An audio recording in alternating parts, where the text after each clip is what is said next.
Alright, there you go. Selamat malam Striders, dimanapun kalian berada. Welcome to Stride Talk Show. Sudah jam 19.00 bersama saya Yano sebagai host Anda pada malam hari ini. Dan seperti yang sudah diinformasikan, kalau malam hari ini kita akan ngobrol bareng selama kurang lebih 1 jam ke depan bersama dengan salah seorang running enthusiast yang pastinya menggunakan stride running, ya. Beliau baru saja pulang dari Boston, Amerika, di bulan April, ya, dan membawa kabar gembira bahwa beliau mencatatkan diri sebagai orang Indonesia pertama yang finish Boston Marathon sub 3 hours. Wah, exact 2 hours 57 minutes 25 seconds. Wah, berhasil mempertajam personal best-nya 8 menit ya dari PB sebelumnya. Oke, tanpa berpanjang lebar lagi, sudah bergabung. Please welcome Hendra Suhugan Siswanto from TRC Indonesia.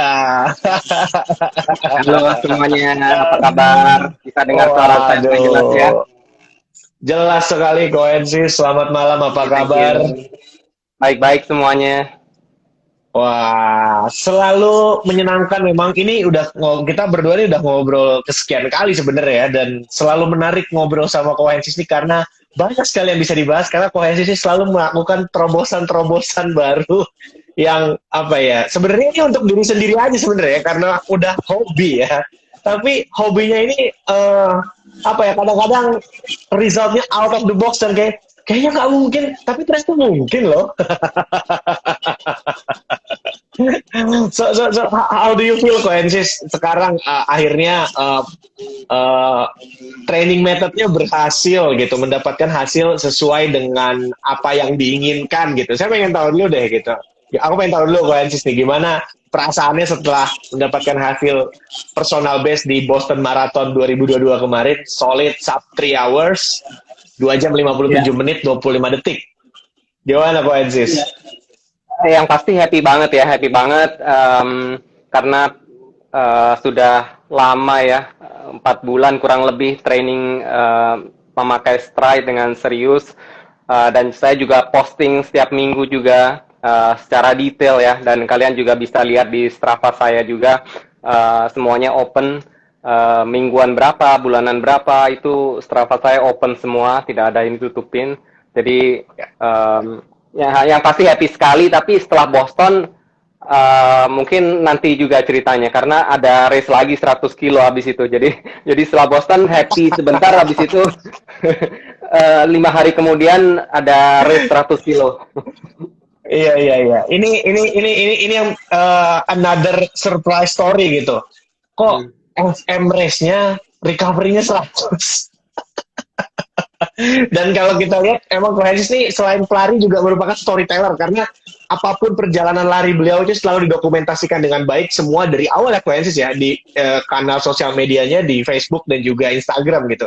Saya salah satu orang yang cukup mengikuti ya, walaupun kadang-kadang agak membaca sekali, 2 kali, 3 kali untuk mencoba menganalisa apa ini rahasianya, resep jitu-nya ala Koensis supaya selalu mendapatkan hasil performa yang luar biasa gitu.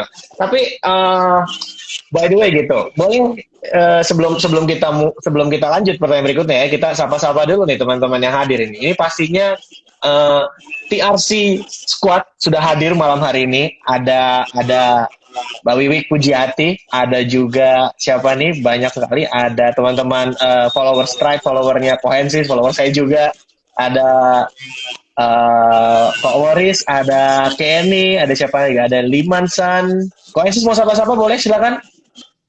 Halo semuanya teman-teman, terima kasih udah hadir ya. Mungkin kalau ada pertanyaan ditanya aja di kolom chat, saya dengan senang hati mencoba menjawabnya ya. Oke, nanti menjelang akhir sesi kita akan tanya-tanya banyak. Kita akan membuka sesi tanya jawab. Jadi teman-teman silakan untuk bertanya di kolom komentar ataupun di question box ya.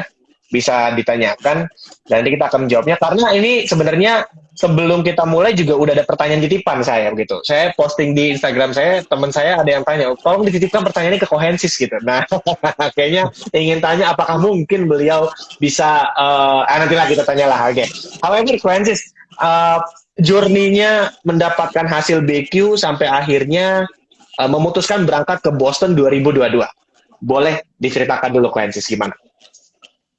Iya, saya sebenarnya mulai lari itu 2013 ya, bulan Juli 2013, Juli ke Agustus itu.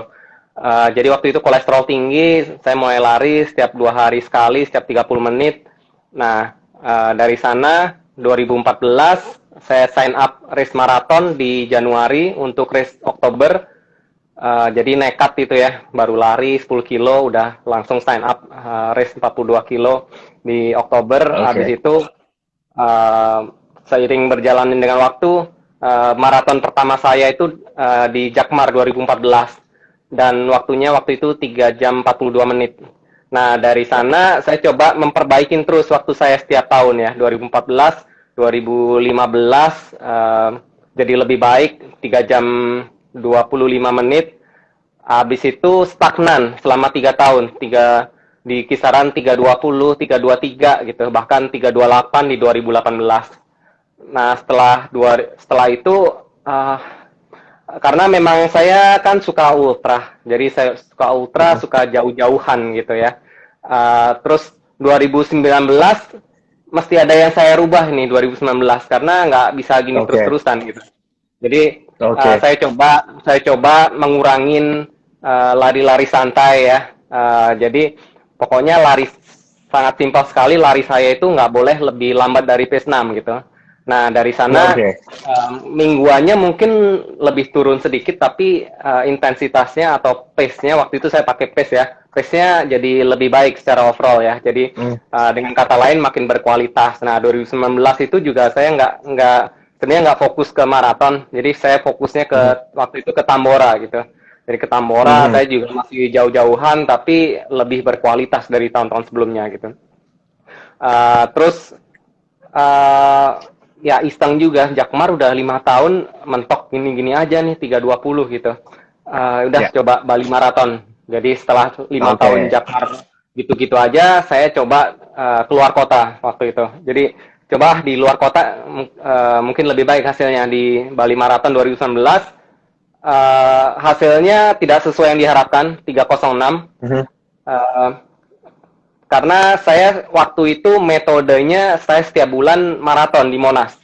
Jadi setiap bulan saya ajak teman-teman Monas maraton dari Februari, Maret, April. Jadi selalu saya ajak tuh, ayo kalau mau maraton di Monas. Jadi setiap bulan saya maraton gitu. Jadi fokus di long run-nya, kemudian fokus di setiap bulan saya perbaikin sedikit demi sedikit gitu. Jadi di Monas itu kalau mungkin teman-teman ingat dulu nggak mulus semua ya, ada konblok, ada lintasan taman gitu, jadi kita harus lompat-lompat naik konblok. Jadi saya pengen mencoba, bisa nggak ya saya 330 di Monas, ternyata bisa. Habis itu coba 320, ternyata bisa. Coba 310, jadi waktu itu saya ngejar 310 biar deket BQ. Ternyata bisa 309 di Monas gitu. Jadi saya waktu itu senang dan bangga banget di Monas yang nggak gitu mudah, tapi saya bisa 3 jam 10 menit elapsed time di sana gitu. Dengan ngelup Monas ya, sekitar 2-3 kilo waktu itu. Nah, terus dengan bermodalkan itu saya ke MBN, ke Bali Marathon, dan di sana dapat 3 jam 06 menit. Saya sebenarnya kecewa gitu karena ya 306 saya kecewa karena target saya 305 gitu. Untuk BQ saya harus 305. Jadi waktu itu waktu itu saya masih umur 39 tahun. Nah ternyata ya udah kan oke, nggak BQ di Bali Marathon. Habis itu 2020-nya waktu hari terakhir pendaftaran Boston Marathon itu saya iseng gitu. Gimana ya caranya, coba-coba ngeklik-klik, biar tahu gitu. Nanti kalau saya BQ, saya bisa biar tahu cara daftarnya gitu. Saya klik-klik-klik gitu, kok saya bisa daftar gitu. Hmm. uh, agak aneh ya, karena ternyata saya baru tahu di hari pendaftaran Boston terakhir ya, kalau meskipun waktu race-nya 39 tahun, jadi kita mengikuti kualifikasi pada saat race saya udah masuk 40 gitu. Jadi Hmm. saya 40 bergeser udah 310 kualifikasinya gitu. Oke, Jadi itu jadi ibarat kata kayak keberuntungan nggak sih ya? Istilahnya kayak apa ya? Gimana ya? Keberuntungan ya dari bukan keberuntungan tapi nyolong umur, dan banyak mungkin yang nggak tahu nomor. gitu. Maka Ah, bahkan mungkin nggak tahu juga kalau kualifikasi itu bukan saat race day ya, tapi ternyata hmm. saat Boston Marathon yang kita daftar gitu. Jadi meskipun kita Oh, setahun lebih dulu race-nya, kalau pada saat Boston Marathon itu kita udah 40, kita ngejarnya di kualifikasi pada saat race umurnya gitu. oke. Jadi itu pendaftaran pendaftaran untuk submit dengan hasil BQ itu adalah umur kita pada saat race day, gitu ya? Betul, Oh, betul, dinyatakan betul. sah gitu ya? Waduh, Betul, jadi ini meskipun kita oke. dapatnya 39, jadi itu, oh ternyata saya udah BQ gitu, yang nggak saya sadarin. Dan saya Oh sadarnya ya, mungkin bisa dibilang BQ by accident kali ya. bisa ya, bisa. Accidentally BQ gitu. Oke, tapi tapi, itu tapi, submitnya untuk Boston 2020 ya kok ya? Atau emang nah, untuk 2020 gimana tuh? waktu itu. Nah, Oke, jadi waktu itu habis di Monas 309, kemudian di MBM 306 ya. 306, kemudian Hmm. 3 minggu kemudian saya ikut ke LSCM ya. Di sana disuruh gantiin teman gitu. Dia nggak bisa ikut, diundang ke Hmm. sana gantiin teman, ternyata bisa 305 gitu. Tapi nggak, ini hasilnya nggak inilah, nggak unofficial ya, Unofficial bukan ya. unofficial gitu. Nah, kemudian 2020 saya daftar dan diterima ya, diterima karena kan 310. Jadi saya punya cut off cukup banyak, 4 menit gitu. Jadi saya Ya. diterima, happy banget, udah latihannya serius banget waktu itu. Tapi sebulan sebelumnya dibatalkan gitu karena masa pandemi. Aduh, dibatalkan. Jadi dari Maret itu wah, kayak apa ya? Kecewa sekali lah, kecewa sekali. Hmm. Habis itu wah, udahlah, memang maraton ini bukan duniaku gitu. Jadi maraton bukan duniaku, udah aku kembali ke ultra. Kembali ke jalan awal ya. Kembali Kembali ke ke tujuan jalan semula. awal. Oke. Tapi ya ternyata COVID-nya kan makin parah ya, makin parah. Tapi ya saya tetap lari Oke. meskipun nggak, waktu itu PPKM, saya tetap lari di rumah, di halaman gitu 10 kilo setiap hari gitu untuk menjaga fitness level saya. Nah, terus Hmm. 2021 mereka buka lagi pendaftaran, saya udah sakit hati ya, udah nggak mau daftar. 2021 Udah gitu hopeless kan. gitu ya. Iya, udah sakit hati, udah sana, udah waktu itu udah pesan Airbnb, duitnya nggak balik gitu. Habis itu udah 2021 udah nggak mau daftar lagi gitu. Eh, Hmm. nah, eh, karena juga ribet banget waktu itu, masih ada karantina, jadi harus karantinanya lama, dan rumah relatif mahal juga kan, kita harus di hotel Betul, segala betul. macem. Yang jelas ribet lah, belum belum lagi nggak jelas apakah di cancel lagi gitu. Jadi nggak ada ketidakpastian, itulah saya nggak mau ya. Nah, terus eh, waktu 2022 ini Hmm. eh, buka lagi pendaftaran, kemudian oh kayaknya ada yang kurang ya gitu. Saya coba lagi gitu. Ternyata masih Oke. bisa dipakai yang 2019 Nah, itu. berarti Jadi BQ tuh expiry-nya berapa lama tuh Quensis kalau boleh saya tahu gitu. Untuk setelah kita mendapatkan hasil BQ gitu. 2 tahun ya. Oh, 2 tahun. Oke, oke. Nah, berarti kan 2022 udah daftar lagi nih, gitu kan. Apa yang nge-trigger Cohensis tuh akhirnya mau, oke gue coba lagi deh, gitu. Kayaknya sayang nih Becky gue kalau tiba-tiba angus terus gue harus dapetin lagi gitu. Ya otomatis itu sebuah impian ya dari dulu, kayak 2014, 15 sampai 2019 ya, 5 tahun gitu. Saya baru dapat BQ. Kemudian waktu ada kesempatan, oh ya udahlah, akhirnya saya putuskan berangkat gitu. Eh, kemudian ya itu tadi, saya teringat sudah 5 tahun saya mencoba dan akhirnya berhasil. Masa dilewatkan begitu saja, nanti susah lagi cari kualifikasinya, meskipun ya kan race-nya masih jarang, belum tahu kapan jalan lagi. Akhirnya ya udah saya putuskan dengan bulat, saya berangkat ke Boston 2022 ini. Oke, Boston 2022 akhirnya berangkat bulan April, tanggalnya sorry Quincy, saya agak sedikit lupa. Tanggalnya race-nya tanggal 18 April. Tanggal 18 April, oke. Kalau kita baca di medsosnya Gohensis, itu latihannya selama 4 bulan persiapan, dan bisa dibilang cukup banyak, cukup ada halangan lah ya. Kayak waktu itu sempat terkena COVID, dan juga di sela-sela itu ada race 48 jam waktu itu di bulan Februari. Nah, boleh diceritakan Koensis, gimana itu journey-nya dari bulan Januari, Februari, dan juga Maret, April, dan gimana Koensis ngebagi program latihannya gitu? Apakah kayak orang-orang ada yang cari baseline dulu, nanti ke peak, abis itu ke gimana sih periode kalau habis peak itu biasanya diturunin lagi intensitasnya sebelum race. Nah, gimana tuh Koensis?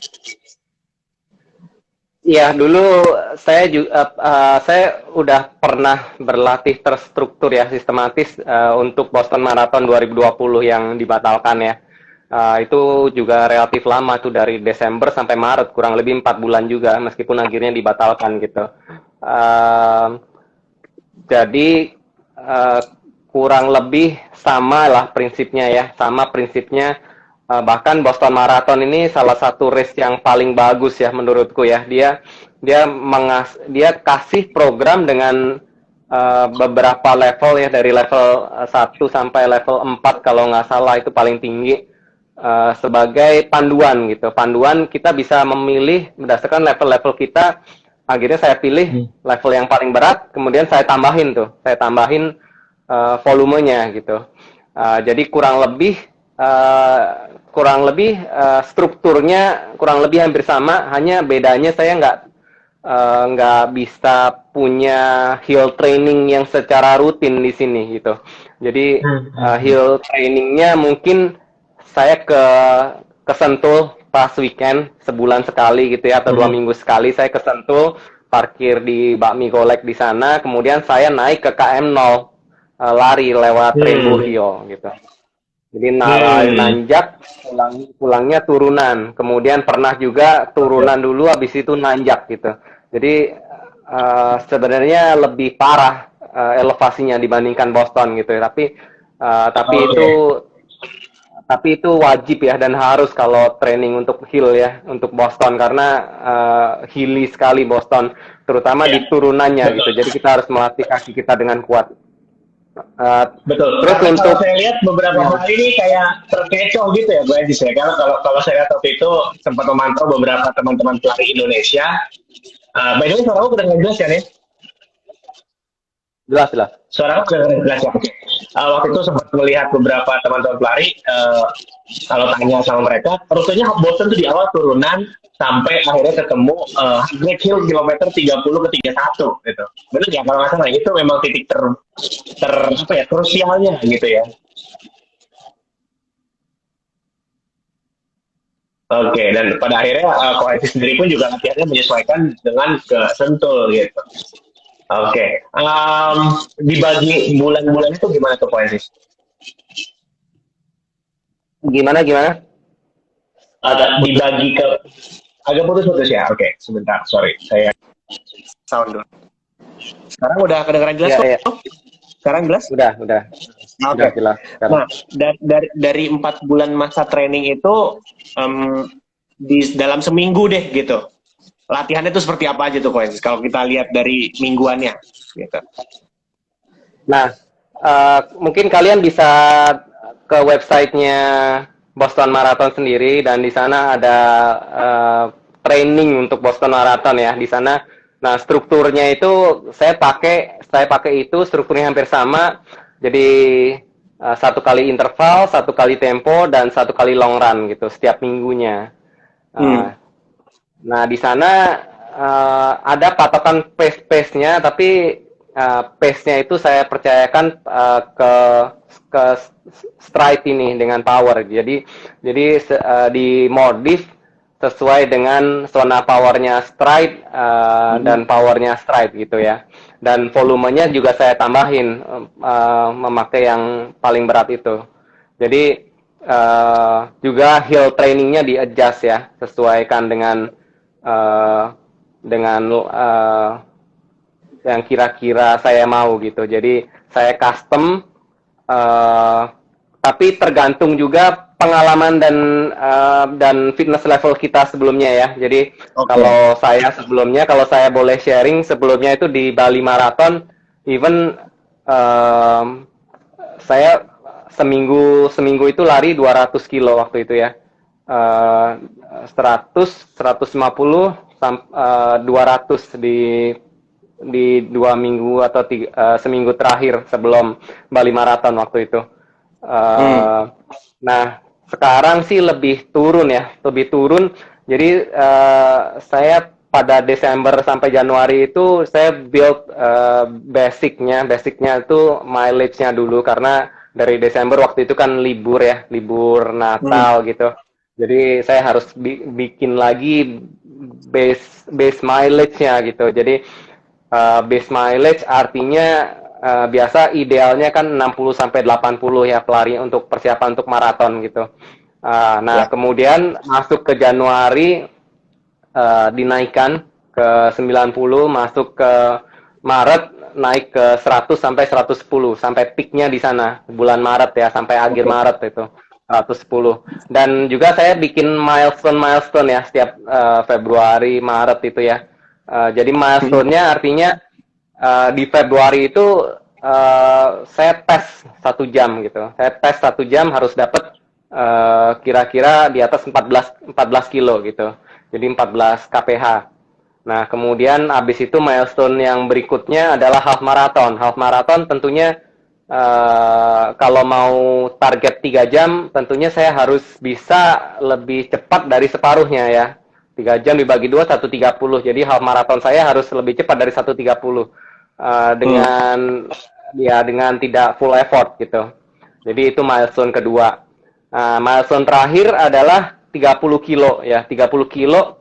Jadi kalau tadi sampai 21, nah ini di extend sampai 30 kilo. Jadi artinya di akhir 30 kilo itu saya bisa mencapai waktu tertentu ya, di bawah 3 jam 10 menit gitu.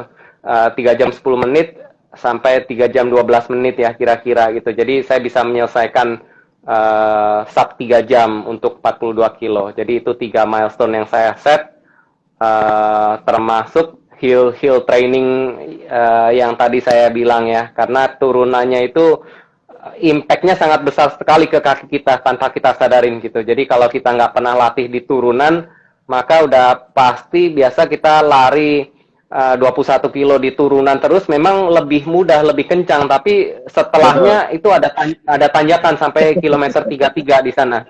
Jadi heartbreak hill gitu. Jadi kalau kamu nggak siap, otomatis akan patah hati gitu. Jadi setelah naik heartbreak hill, nah di sana orang-orang pegang papan ya, heartbreak hill. Jadi nah itu penentuan tuh. Jadi kamu melewatin heartbreak hill atau kamu patah hati di heartbreak hill gitu.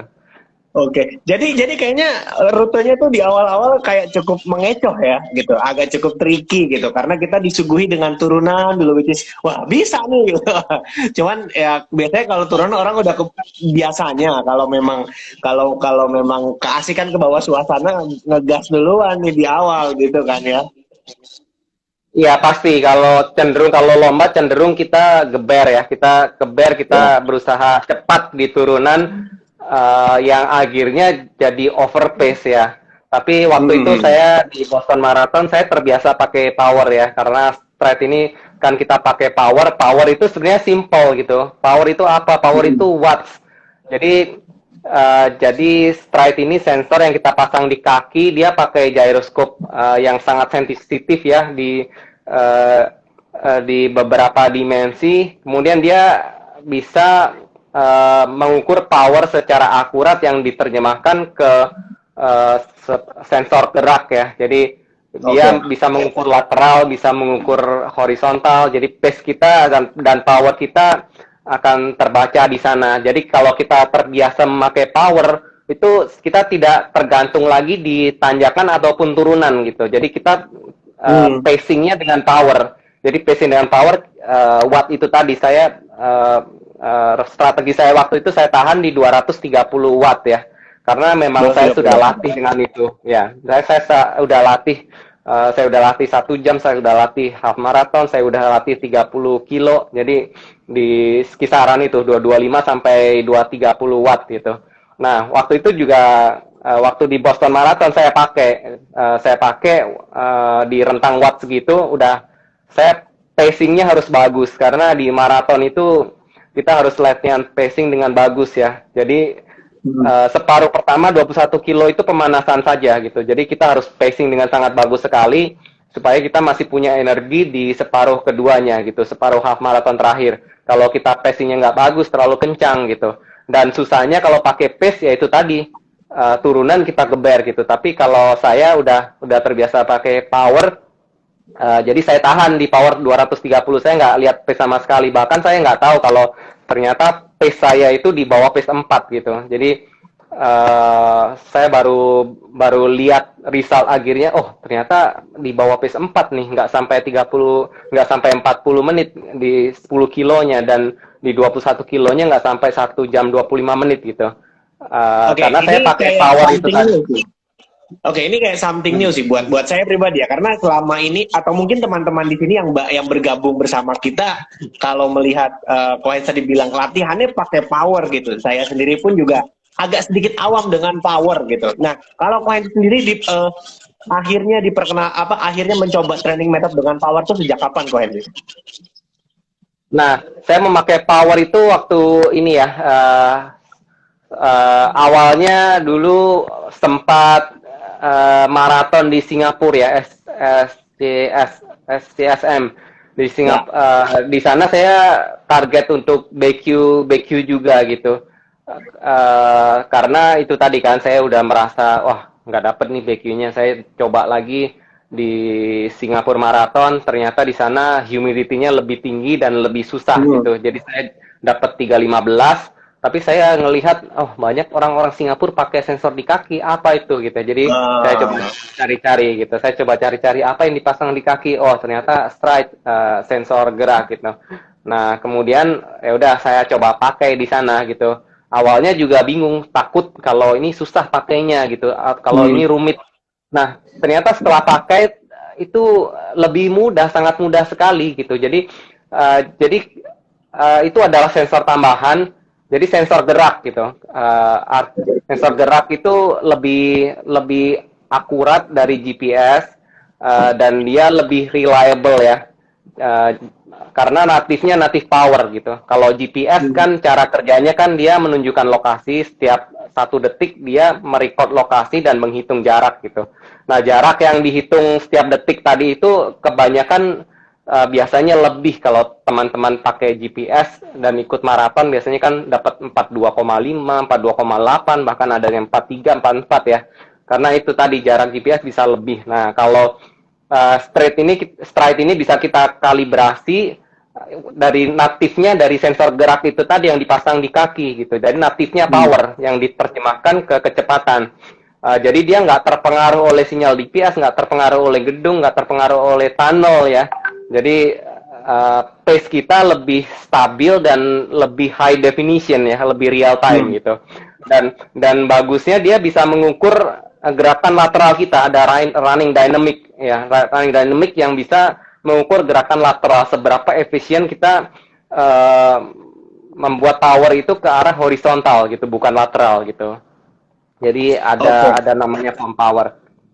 Oke, ini menarik sekali karena apa ya?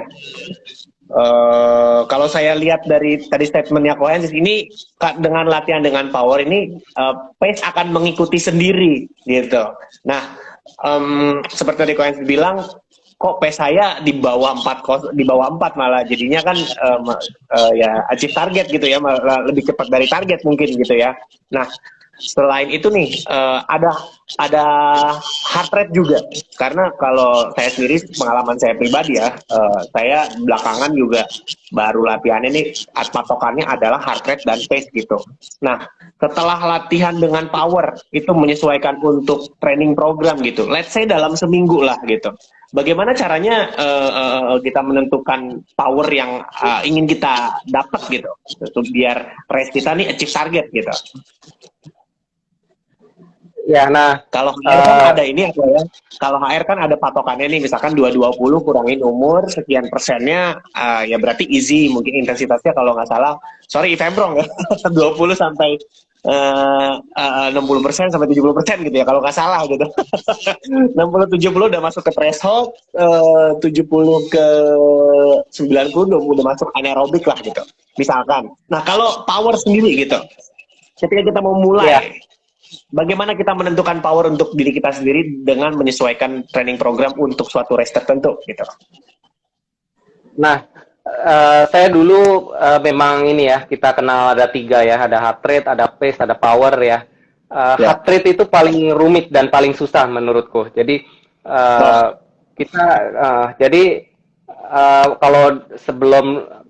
kalau dulu saya suka men-setting zona-zona heart rate, kayak zona heart rate sendiri juga banyak yang nggak tahu cara settingnya gitu. Jadi karena maksimum heart rate setiap orang beda-beda gitu, nggak tergantung sama rumus itu tadi, harus kita tes sendiri.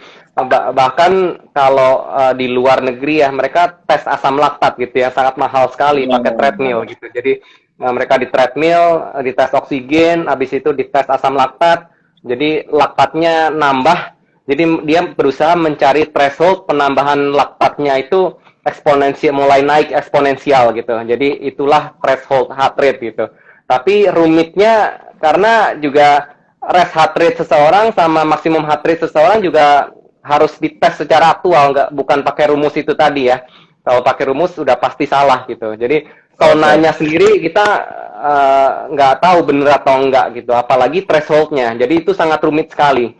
Kemudian yang kedua, pace itu juga kalau kita ketemu elevasi, tanjakan, turunan, pasti kita tahan di pace, energi kita terlalu besar. Kalau kita tahan pace yang sama di tanjakan, energi kita terbuang percuma, terlalu besar. Kalau turunan, pace kita cenderung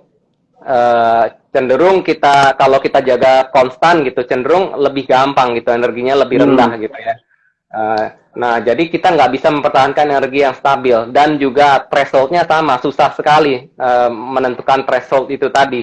Harus dengan tes asam laktat atau treadmill. Nah, kalau power itu otomatis. Jadi X-nya itu HR yang paling rumit ya, Koensis ya. Kita harus setuju dulu nih, HR yang paling rumit ya. Karena emang kalau urusan hati ini emang rumit ya. Ya. Kita lanjut ke power nih. Kita lanjut ke power. Ya, selain rumit, tingkat kesalahannya pasti besar gitu, karena orang nggak ngerti pakai zona heart rate ya, dipakai mentah-mentah aja dari aplikasi, udah pasti kebanyakan salah biasanya. Jadi yang paling, kalau misalkan mau pakai heart rate ya memang kalau yang mau cari yang exactly itu memang harus tes asam laktat itu sendiri gitu ya. Benar, selain itu juga tes aktualnya maksimumnya berapa, karena ada juga orang yang tua bisa sampai di atas 200 BPM gitu kan, nggak mungkin menurut rumus gitu. Jadi nggak bisa ke rumus ya.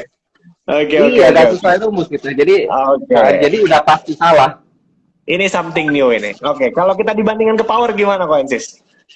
Nah, kalau power kita namanya critical power. Jadi aplikasi Stride ini breakthrough-nya itu dia bisa mendetek threshold itu tadi yang sangat susah dan biasa pakai tes asam laktat ya. Nah, namanya critical power gitu. Jadi kita tes critical power. Jadi kita masukkan tes critical power biasa tes 3 kilo atau 5 kilo ya, kurang lebih 30 sampai 50 menit gitu di maksimal effort. Nah, si aplikasi ini tadi langsung bisa mendeteksi threshold atau critical power kita di berapa gitu. Nah, ketika kita sudah dapat threshold atau critical power itu, jadi kita sudah punya patokan yang sangat mudah untuk latihan gitu, nggak serumit urusan hati tadi dan tes tadi. Karena nggak bisa pakai hati kan, jadi harus Iya. ada. Kadang-kadang kalau pakai urusan hati kadang suka nggak nentu, emang harus pakai logic dan make sense. Benar-benar. Oke, oke, Jadi oke.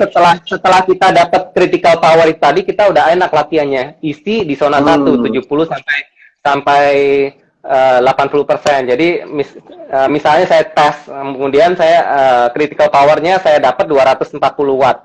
Ya, jadi dikali persentase 70 sampai 80%, nah itu zona isi saya gitu, sekitar 170 sampai 180 gitu. Tinggal dikali aja Oh, persen-persen gitu. Nah, kalau mau oke. lebih susah aerobik 80 sampai 90%. Nah, kemudian di zona 3 threshold 90 sampai 100%. Nah, kemudian aplikasi ini selain critical power guidance itu tadi untuk race, dia punya race calculator namanya. Jadi Nah, kalau kita mau latihan dengan serius, kita bisa memakai race calculator itu, memakai strategi, oh ini pacing atau targetnya itu di berapa gitu. Jadi kita bisa hitung tuh. Jadi kalau kita masukkan, oke, saya mau maraton dengan critical power 240, dia dikasih rekomendasi 88 sampai 92% kurang lebihnya di situ gitu. Jadi tergantung, kalau kita mau yang cukup konservatif, kita pakai 88% powernya gitu. Dikali 240 itu tadi.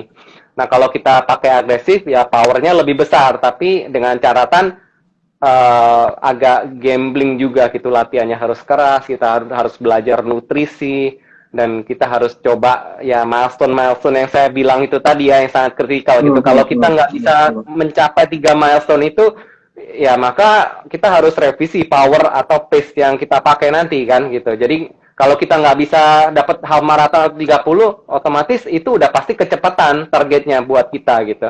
Jadi susah gitu. Dan oke. bagusnya power ini nggak tergantung tanjakan atau turunan. Oh gitu ya?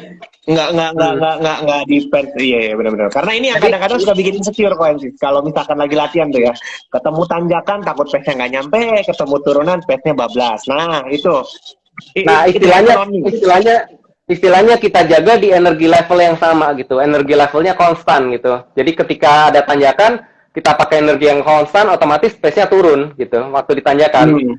Nah, ketika di turunan kita pakai energi yang konstan gitu, otomatis pace-nya naik gitu dengan sendirinya kalau kita tahan di power yang konstan gitu. Tapi kalau kita Oke. tahan di pace yang konstan, energinya naik turun seperti yang aku bilang itu, nggak bisa konstan gitu. Jadi ibaratnya uh, ekonomis sekali kalau kita pakai di power yang konstan itu tadi.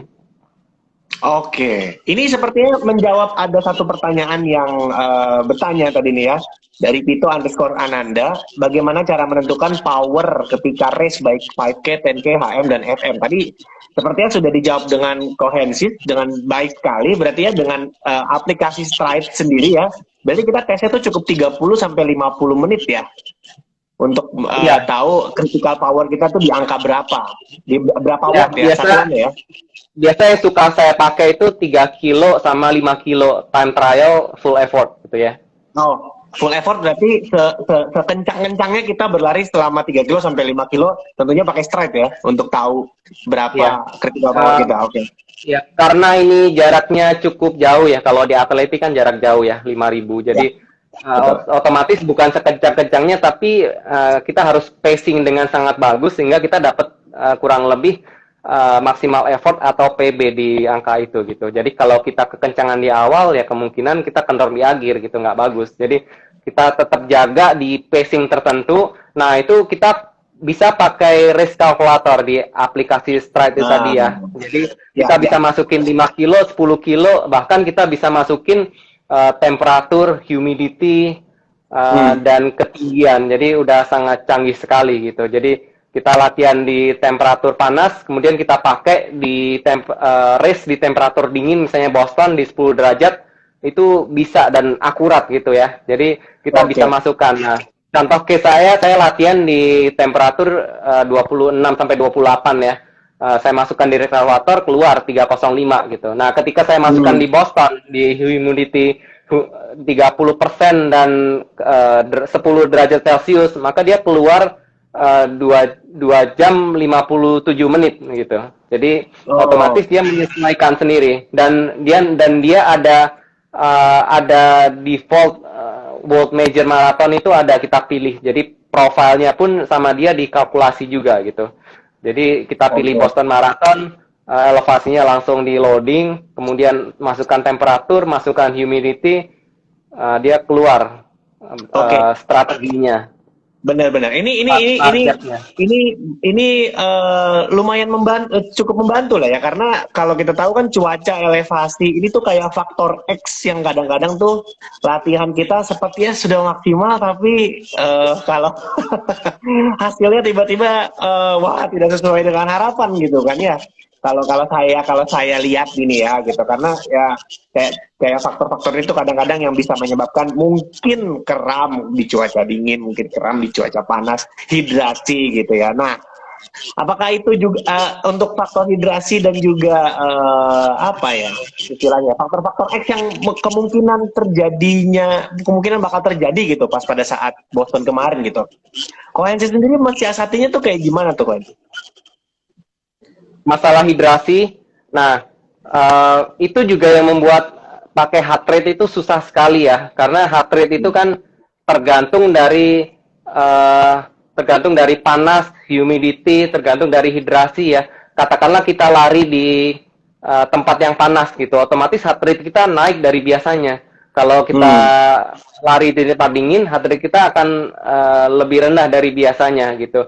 Hmm. Eh, Termasuk humidity juga dan minum juga. Kalau kita minumnya nggak cukup, heart rate kita akan naik gitu. Tergantung hidrasinya gitu.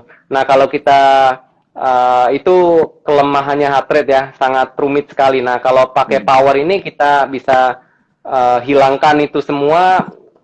Kita bisa berlatih di cuaca panas, kita pakai race-nya di cuaca dingin.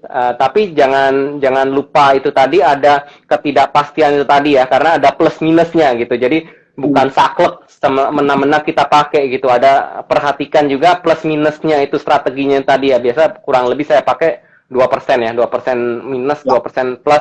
Kalau mau bagus ya pakai konservatif dulu ya. Dan kalau hidrasi sih disesuaikan itu tadi, disesuaikan dengan cuaca panas ya. Nah, kalau kita lari di tempat panas, otomatis kita harus sering minum. Kalau kita larinya di pagi hari atau malam hari, kita lebih sedikit minum gitu. Jadi uh, itu kita coba-coba sendiri hidrasinya. Tapi kalau aku biasanya kurang lebih setiap 5 sampai 10 kilo hidrasinya itu untuk minum. Oke, kurang lebih seperti itu ya. Faktor X-nya. Nah, kalau soalnya maraton tuh yang uniknya itu adalah ada faktor X-nya gitu, yang bisa dibilang drama lah gitu ya, kayak drama gitu ya. Mungkin kan bisa terjadi gitu. Oke, ada pertanyaan lagi nih, Koen. Selain race kalkulator gitu dan juga yang tadi sudah Koen sebutkan, ada fitur apa lagi sih di Stride Indonesia ini kok? Di Stride Running ini ada fitur apa Nah, yang sekiranya bisa menunjang performa kita gitu? ya di Stride ini ada running dynamics ya, ada running dynamics dengan dan running guidance untuk berlatih secara sistematis. Jadi disebutnya running stress score, karena kalau kita berlari kan lama-lama kita stres ya. Jadi tapi kita butuh stres itu. Kalau kita nggak stres, artinya kita nggak improve gitu. Artinya kita nggak improve.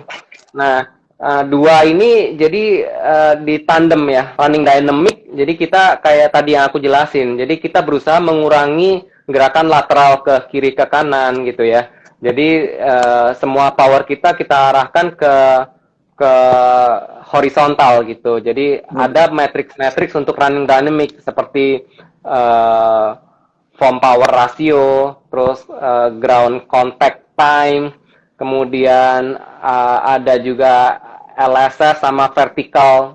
Jadi seberapa tinggi rasio kita ke horizontal dibandingkan dengan vertikal gitu. Jadi ketinggian vertikal ketika kita bouncing itu diukur dengan mereka, dan semuanya itu setiap kita lari akan dihitung training load-nya ya. Jadi kita latihan memakai training load atau running stress score.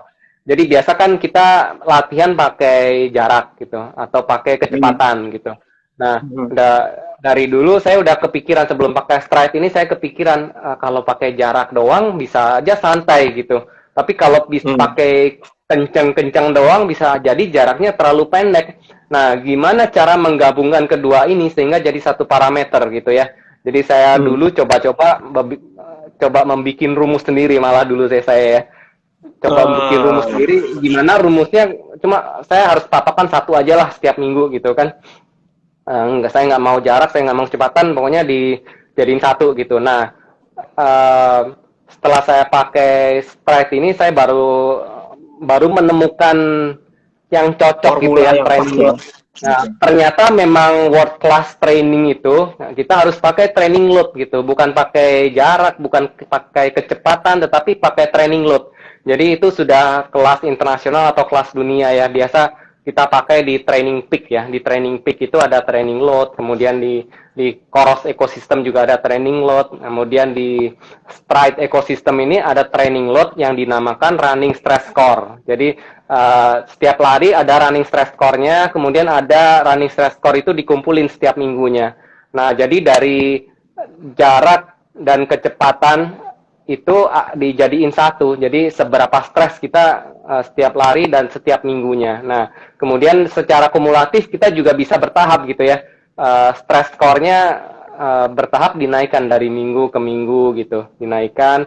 Kemudian misalnya kita mengarah ke peak ya, ke peak training sebulan sebelumnya, ya kita bisa mendesain program-program latihan itu dengan sangat-sangat terstruktur, memakai training load itu tadi, stress score-nya. Nah, Oke. dari sana akan dievaluasi gitu. Biasa kalau standar training peak dia pakai performance management chart. Jadi load 7 hari itu biasanya fatigue ya, orang cenderung kalau misalnya 7 hari terakhir kita latihan keras, dia akan lebih cepat lelah atau fatigue. Tapi ketika kita sudah 6 minggu atau 42 hari, maka fatigue itu tadi udah jadi fitness gitu, karena kita udah terlalu sering fatigue sampai kita udah jadi fitness gitu, jadi strength Oke. kita gitu. Jadi istilahnya lelah menjadi apa ya? Menjadi kekuatan lah gitu ya. Menjadi kekuatan, benar, benar. Intensitasnya naik sendiri gitu ya, Pak ya. Oke. Benar, Nah, benar. Jadi kita pertanyaan adjust lagi nih. latihannya. Gimana? Hmm. Gimana gimana Jadi gimana? kita satu lagi. Jadi kita adjust latihannya ya 7 hari. 7 hari itu harus lebih besar daripada fitness kita. Jadi kita berusaha meningkatkan fitness kita gitu dari 7 hari dibandingkan Oke. dengan 42 hari gitu. Jadi ada running stress balance namanya gitu. Jadi kita Oke. berusaha membuat negatif biar load kita akan naik sehingga fitness kita naik. Oke, seperti itu ya. Dan selain data power nih, kalau di Stride Running sendiri gitu, apa saja sih data yang muncul di aplikasi Stride Post Run-nya? Di Nah, data itu yang tadi. muncul. Ah, itu tadi ya yang saya bilang running dynamics ya. Selain power, pace, kita bisa juga pakai heart rate gitu. Jadi saya juga selalu memakai heart rate di chest strap atau di arm ya, yang lebih akurat gitu. Hmm. Kemudian ya running dynamic itu tadi bouncing, dia mengukur bouncingnya, dia mengukur ground contact time, dia mengukur form power ya, lateral dan horizontal itu. Jadi itu Jadi lebih sangat akurat penting dalam untuk. membaca gerakan kaki ya, kalau untuk Stride Benar, Running ini ya. benar. Dan Ah, otomatis seperti yang saya bilang tadi, running stress score dan dari minggu ke minggu itu ada balance-nya, running stress balance. Jadi RSS 7 hari itu harus lebih besar daripada RSS 42 hari supaya kita load-nya tetap tinggi gitu ya latihannya gitu. Jadi tapi oke. secara bertahap sekali, karena biasa kita mau sistematis tapi biasanya seseorang cuma pakai patokan jarak aja atau pace aja, sebenarnya sangat susah sekali kalau nggak ada training load-nya gitu. Jadi latihan Oke. tanpa training load terus ya sama sekali susah menyebutnya sistematis gitu. Gimana caranya? Istilahnya, istilahnya kalau kita tidak bisa mengukur bebannya, kita nggak tahu gitu ya, hasil seberapa seberapa maksimal hasil yang kita dapat gitu. Ya nggak sih ya, kalau training load gitu Nah, ya. benar banget, iya Oke. benar banget. Oke, sudah cukup jelas sekali kualitas penjelasannya, dan kita sekarang udah masuk ke sesi tanya jawab dulu ya, karena komen yang masuk udah lumayan nih kualitasnya ya, seperti biasa. Ini pertanyaan titipan dulu nih, soalnya ada yang nitip sebelum live sama saya. Oke, untuk bangun base endurance nih, berapa weekly mileage-nya untuk dapat FM? Sepertinya beliau punya target sub 4 gitu, atau dapat BQ deh gitu. Dan Mungkin berapa sih, ya, easy pace yang ya. ideal untuk yang harus dicapai untuk dapat BQ gitu. At least seusia Cohensis lah gitu. Untuk usia Cohensis, kita tidak berbicara fitness levelnya seberapa, tapi untuk range usia itu sendiri. Gimana tuh Cohensis? Ya, itu tadi seperti yang saya bilang ya, kalau seseorang pakai patokan jarak doang bisa aja salah gitu. Kayak saya contohnya Bali Marathon, saya pakai weekly 200 kilo. Ternyata lebih buruk dan mungkin saya membuang waktu lebih banyak daripada sekarang gitu. Dan dulu pun juga saya nggak achieve target saya 305 gitu di Bali Marathon ya, karena pakai jarak semata. Saya sampai 200 kilo mingguannya. Dan nggak perlu sampai segitu sebenarnya kalau misalnya kita sangat terstruktur sekali seperti yang saya bilang tadi ya, pakai training load, kita latihannya pakai RSS, bebannya sangat terukur, jadi dia menggabungkan antara kecepatan dan jarak, dua-duanya digabung, jadikan sistematis gitu. Dan ya kemarin saya latihan untuk Boston Marathon, peaknya di 110, kisaran 110 gitu. Tapi 110 itu nggak bisa dibilang lebih enteng dari 200 kilo dulu karena banyak quality run yang saya dulu nggak lakukan juga gitu, kayak kayak yang tadi saya bilang ya, sekali interval, sekali tempo, dan sekali long run. Nah itu wajib dilakukan gitu. Tapi Ya. 2 bulan pertama itu kita building base mileage, mungkin nggak 3 kali itu ya. Jadi quality run-nya mungkin ya 1 atau 2 dulu bertahap gitu. Long run-nya setiap 2-3 minggu. Nah kemudian selama peak 2 bulannya itu long run-nya setiap minggu. Oke, seperti itu kurang lebih ya untuk latihan. Jadi sebenarnya mileage pun juga sebenarnya nggak terlalu menjadi patokan lah ya gitu ya. Sebenarnya yang kita harus cari ini adalah Susah bukan ya. latihan yang keras, tapi latihan yang efisien gitu ya. Karena kan ya Betul, ini kan betul. kita juga di sela-sela kesibukan sebagai, let's say kita kelas rekreasional gitu ya yang menontonnya. Oke, ini pertanyaan berikutnya ada dari Mbak Wiwi Pujati nih. Nah, nanya nih, Stride bisa dibeli di mana dan bagaimana cara pakainya? Apakah ada petunjuknya atau ada mentor dari Stride yang akan memandu? Kok Edis bisa Iya, bantu menjawab? Stride bisa dibeli dari ya di IG ini ya, Running Stride Indonesia ya, DM aja di IG Running Stride Indonesia, bisa didapatkan di sana. Customer service-nya pun selalu siap membantu ya. Anda bisa pakai bermacam-macam jam ya. Dia support hampir semuanya. Mungkin ditanyakan dulu aja sudah pakai jam apa, kemudian compatibility-nya dipastikan dulu. Nah, kalau saya pemakai Coros itu karena simple dan native ya. Cuman teman-teman bisa pilih sesuai dengan selera lah ya. Nah, kemudian untuk panduan sendiri juga saya juga siap membantu. Saya juga coach dari Stride Indonesia ini. Kalau ada yang teman-teman ada yang mau mencoba trial 2 minggu, kita free trial. Teman-teman ya bisa testing, bisa coba pakai, bisa trial. Caranya gimana, bisa tanya-tanya saya juga gitu. Selalu siap membantu. Oke. Nah, berarti DM Incohesis pun bisa ya untuk dibantu. Baiklah. Ini ada pertanyaan lagi dari ini yang menarik dari Erlinda underscore cantik. Nah, nih. Nanya dong kalau untuk lari trail bisa digunakan juga nggak? Nah, untuk yang dipasang di sepatu gitu. Berarti koros running potnya itu bisa dipakai nggak kalau untuk trail gitu? Dan aman nggak? Karena kan kalau lari trail ini kan sering injak kontur yang berlumpur atau becek gitu. Nah, mungkin khawatir kalau kena air gitu bakal bermasalah. Bagaimana kalau itu jawabnya? Silakan. Iya, ya stride pot ya namanya, bukan Coros ya, stride pot. Stride pot ini bisa dipakai juga di trail, bisa dipakai juga di trail gitu. Di becek-becekan nggak masalah karena dia udah waterproof. Kayak kita lari di hujan-hujan, kita memenjak genangan-genangan, nggak masalah juga gitu. Jadi bisa dipakai lari di trail dan kita bisa setelah post run kita bisa set trail. Nah dia otomatis kalau kita set trail dia otomatis akan membagi parameternya itu berapa uphill, berapa downhill, dan berapa flat gitu. Jadi ada statistik waktunya juga berapa yang kita habiskan untuk training di setiap elevasi yang beda-beda itu ya. Tapi mungkin yang saya sarankan sih jangan dibawa masuk sungai gitu ya. Jadi mungkin waterproof tapi jangan direndam masuk sungai gitu atau dipakai nyelam gitu ya. Jadi jadi Oke. waterproof tapi nggak bisa lama, mungkin nggak bisa ya kayak nggak bisa setengah jam nyelam atau setengah jam di dalam Oke. air gitu, jangan ya. Nggak, itu kayaknya orangnya nggak mau niat lari, tapi mau niat diving kayaknya, sama mandi di curug kayaknya. Ya, ya, ya, oke. Jadi berarti bisa ya kalau untuk ke trail, tapi ya kalau bisa kenanya jangan terlalu lama ya lah untuk apa namanya durasinya kalau mau ke air. Oke. Bisa. Pertanyaan lagi Karena ada dari gimana Pak? aplikasi untuk trail itu ya aplikasinya juga tepat sekali ya untuk trail gitu. Kalau misalnya teman-teman yang serius trail, kita bisa pakai strategi tahan di power yang konstan gitu. Bahkan kalau saya dulu kan suka waktu pandemi ya, nggak ada race, saya suka ngejar Strava segmen tuh dari KM0 ke Cisadon atau dari Hmm. kandang sapi ke Cisadon. Nah, itu saya pakai stride, saya pakai strategi jaga di power yang sama. Akhirnya bisa dapat 5 besar untuk segmen dari kandang sapi Cisadon. Kemudian untuk bolak-baliknya mungkin kedua atau ketiga ya waktu itu ya ngejar segmennya di situ gitu.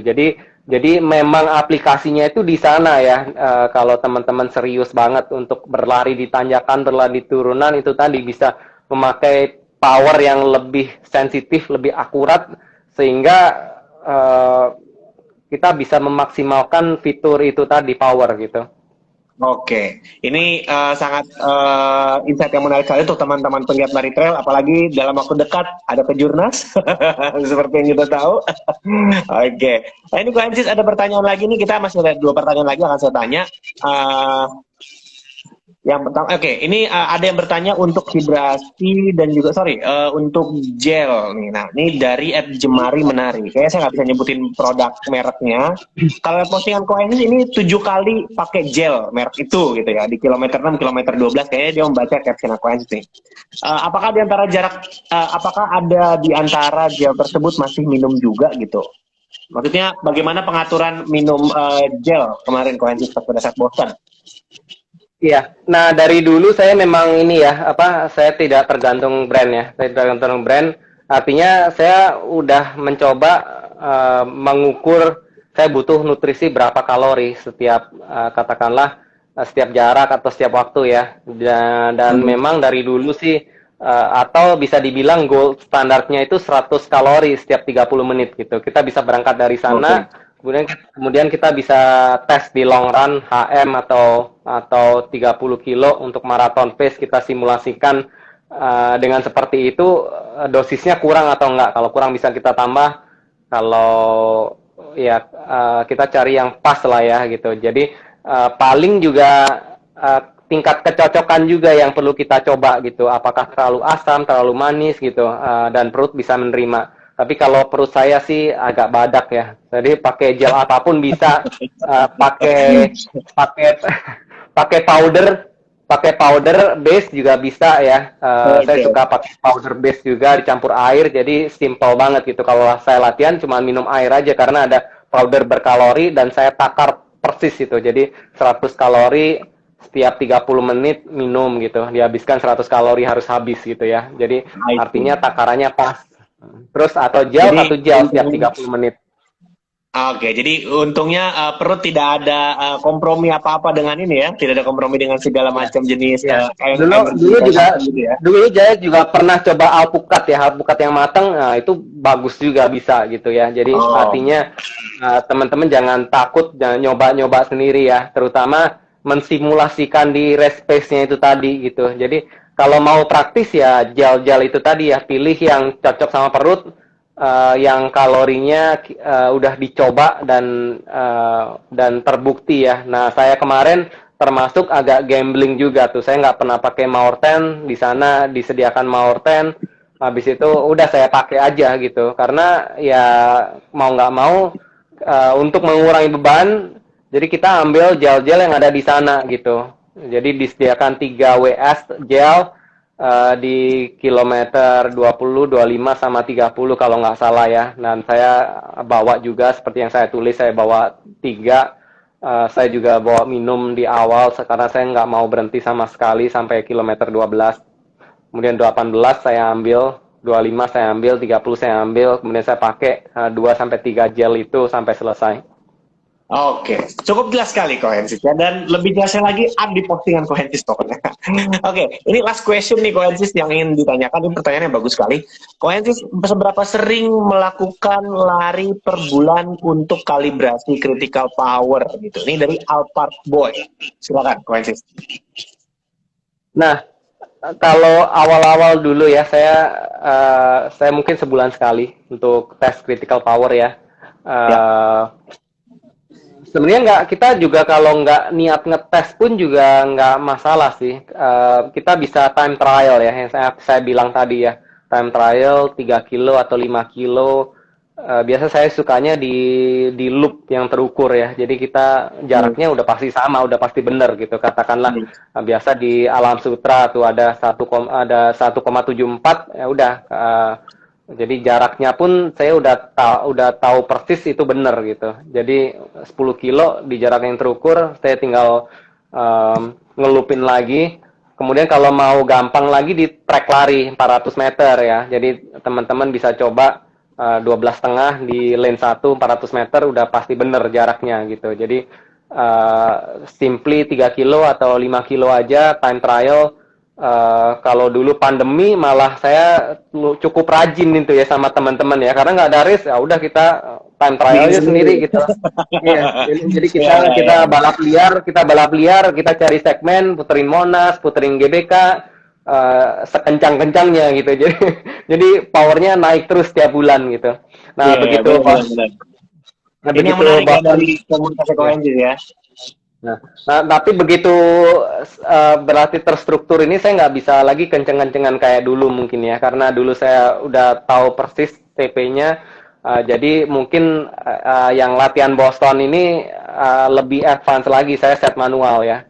Saya set manual karena dulu saya tahu persis CP saya di 240 gitu. Oke, seperti itu poin kurang lebih ya. Ya, sangat banyak sekali daging malam hari ini. Kalau kata sosial media influencer ya, pembicara malam ini bahas kayak dagingnya. Tapi sayangnya waktu yang harus memisahkan karena sudah lebih dari 1 jam Quentis kita berbicara, kita ngobrol-ngobrol. Tapi menarik sekali.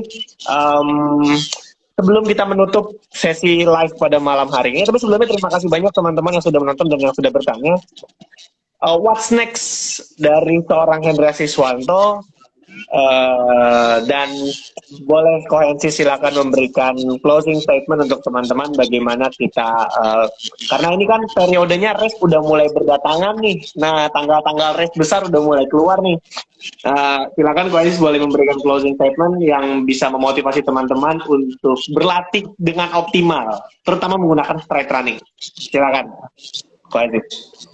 Ya, what next-nya untuk saya ya race yang banyak ini ya, kita mungkin harus pintar-pintar memilih ya, dan kita fokus gitu ya, fokus ke salah satu.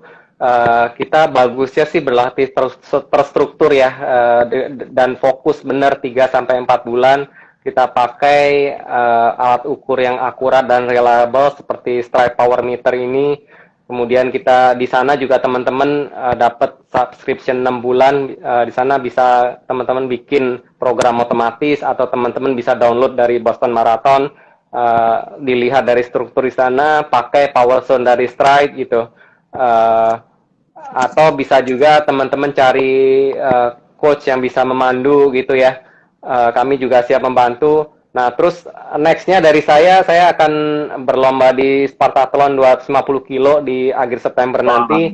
Nah, untuk kesananya mungkin ada beberapa race-race juga yang saya ikutin ya. Dan itu tadi sih seperti yang saya bilang gitu, dengan berlatih dengan latihan saya 5 tahun sebelumnya yang jauh-jauhan, habis itu ke ultra, nah itu nggak menjamin juga gitu ya, ada progres yang seperti saya bilang saya mentok. Nah, saya berlatih terstruktur setahun, kurang lebih setahun sampai 2 tahun sampai sekarang, mungkin progres saya lebih besar dari 5 tahun sebelumnya ya. Saya mungkin menyesal kenapa nggak pakai dari dulu gitu. Kalau pakai dari dulu, progres saya mungkin 2 kali lipat dari ini karena udah 7 tahun, 2 tahun terakhir lebih besar dari 5 tahun sebelumnya gitu ya. Memang program sistematis ini sangat-sangat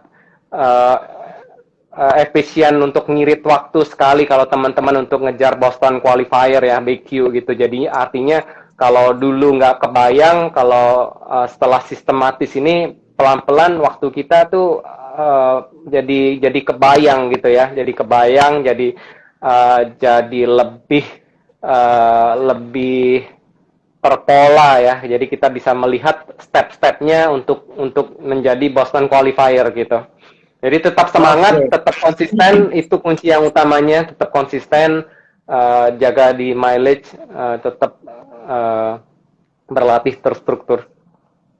Oke, Koensis, terima kasih banyak. What a closing statement. It was seperti yang sudah kita juga ngobrol bareng di kanal-kanal lainnya, selalu menarik ngobrol sama Koensis. Dan we can't wait what's next. Seperti yang dibilang, kita tunggu penampilan Koensis di Spartathlon, target yang waktu itu sudah dapat qualified di 2019 ya. Kita tunggu, semoga sukses Koensis. Sehat selalu, sukses selalu. Terima kasih buat teman-teman Striders yang sudah menonton pada malam hari ini.